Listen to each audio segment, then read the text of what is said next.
dire que les Iraniens sont en capacité de lancer beaucoup plus de missiles à longue portée qu'auparavant et que le pari de ces frappes américaines a échoué. CNN publie un chiffre impressionnant, 50 des 69 entrées de tunnels touchés par les États-Unis et Israël dans des frappes ont été dégagées par les Iraniens. Elles sont situées dans 18 installations de missiles souterraines. Est-ce que ça veut dire que condamner les entrées de tunnels, ça ne marche pas ?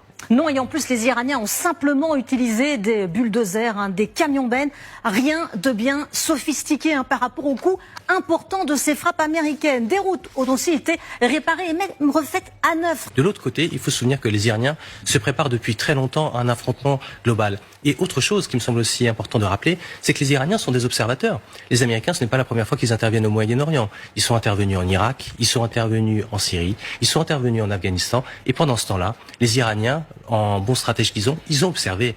Qu'est-ce qu'ils ont observé? La manière dont l'armée américaine se déploie, la manière dont elle est en capacité de mettre en œuvre sa stratégie, sa tactique. Donc lorsque vous alliez la maîtrise de l'environnement géographique, l'observation de ce que sont les capacités militaires, vous pouvez être en mesure de tenir en échec la puissance américaine, parce que derrière, la puissance américaine n'a pas tenu compte suffisamment elle-même de ce qu'avaient été ses propres engagements sur ces théâtres, ce qui avait fonctionné et ce qui l'a été moins. Ils vont trop loin dans leurs analyses. L'Iran est le leader mondial en béton armé ultra résistant pour application militaire souterraine. Question.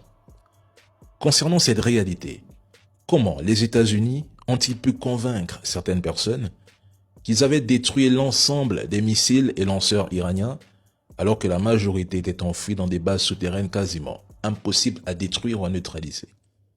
Et c'est presque comique. Plus de 80 milliards de dollars dépensés par les États-Unis pour un tel scénario, un tel résultat, au point de voir leur stock diminuer, des soldats tomber. Mais l'Iran a montré au monde comment noyer les défenses américaines installées dans la région avec des SM de drones à bas coût, plus quelques missiles. Comme je le disais dès le mois de mars, les Iraniens n'avaient même pas besoin de tirer 300 ou à 500 missiles par jour. Non, leur stratégie ne reposait pas sur un tel rythme. Et les événements ont fini par nous donner raison aujourd'hui. Et je pense que les Chinois se sont bien régalés. Ils ont noté l'épuisement logistique américain, leur doctrine maritime et leur dépendance aux bases exposées. Ils n'ont pas compris que l'Iran a passé des décennies à étudier les guerres américaines et à se préparer précisément à une campagne aérienne intensive. Ils ne comprennent toujours pas que la géographie de l'Iran à elle seule constitue une dissuasion naturelle très forte. C'est une forteresse naturelle. Elle rend une invasion terrestre conventionnelle massive extrêmement risquée et coûteuse. Quand j'affirmais ici, dès le 28 février, que cette guerre serait un échec, que l'Iran ne s'effondrerait pas et que Donald Trump commettait l'une des plus grandes erreurs en attaquant ce pays, certains nous traitaient de propagandistes et annonçaient déjà une victoire américaine. Aujourd'hui, 3 mois plus tard, le bilan est bien plus complexe. Du 28 au 29 janvier, un commando armé attaque la base aérienne 101, située au cœur même de l'aéroport international de la capitale nigérienne. Les terreaux revendiquent l'opération, le tout à une dizaine de kilomètres seulement de la présidence. En mars 2026, Niamey et Washington signent un protocole d'accord bilatéral quinquennal de 178 millions de dollars. En mars, un émissaire de Donald Trump arrive à Niamey, après des étapes à Bamako et à Ouagadougou. Reçu par le ministre des Affaires étrangères et le Premier ministre, il vient poser les bases de nouvelles relations entre les États-Unis et les pays de l'AES. Puis, le mardi 26 mai, 9 conteneurs de matériel militaire sont livrés aux forces armées nigériennes pour une valeur estimée à 2,3 millions de dollars. Le Niger a quelque chose que Washington veut, une part importante de la production mondiale d'uranium, une matière première que Washington considère comme stratégique pour son avenir énergétique. Ce que la France a perdu dans les mines du Niger, les États-Unis cherchent aujourd'hui à le récupérer, mais avec une approche plus discrète et plus commerciale. Une aide médicale aujourd'hui, un accord minier demain. L'objectif reste le même, seuls les acteurs et les méthodes changent. Ainsi, Washington ne revient pas par philanthropie, mais pour la reconquête d'influence face à la Russie et la Chine, la sécurisation des ressources critiques, uranium en tête, et la prévention d'un basculement géopolitique durable dans la région.